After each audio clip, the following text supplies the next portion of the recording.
काले परिंदों के मैदान के ऊपर सूरज नीचा झूल रहा था। उसकी लंबी टेढ़ी मेढ़ी परछाइयां टूटे हुए ढालों और गिरे हुए लोगों से भरे मैदान पर फैल रही थी। ये बाल्कन की आत्मा की लड़ाई का चरम बिंदु था। एक ऐसा क्षण जहां हवा में ही लोहे और नमक का स्वाद घुला हुआ था। संहार के केंद्र में असंभव घटित हो गया। सुल्तान मुराद प्रथम, जो उस्मानी साम्राज्य के विस्तार के दूरदर्शी शिल्पकार थे, अपनी छावनी में अंतिम सांसें ले रहे थे।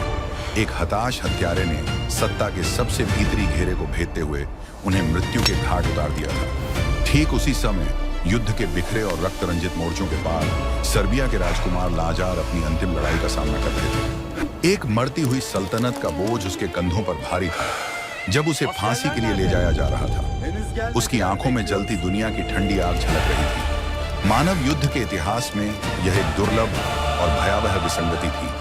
दो महान सभ्यताएं एक ही खूनी घड़ी में अपनी धड़कती धड़कनें खो रही थीं। प्यासे धरती ने राजाओं और किसानों दोनों का खून एक ही तरह से पी लिया। उसे न तो उनके सुनहरे मुकुटों की परवाह थी, न ही उनके लोहे की तलवारों की। जब दमघोंटू धूल बैठ गई तो किसी भी पक्ष के हिस्से में पूरी जीत नहीं आई, क्योंकि मैदान की कीमत उन्हीं की जानों से चुकाई गई जिन्होंने उन्हें इस संघर्ष में झोंका था। जो सन्नाटा उसके बाद छाया, वह स्वयं युद्ध की गर्जना से भी भारी था और उसने एक वीर युग का निर्मम अंत दर्ज कर दिया। इस महान युग के पूर्ण पतन का साक्षी बनने के लिए हमारे चैनल पर इसकी पूरी इतिहास देखें।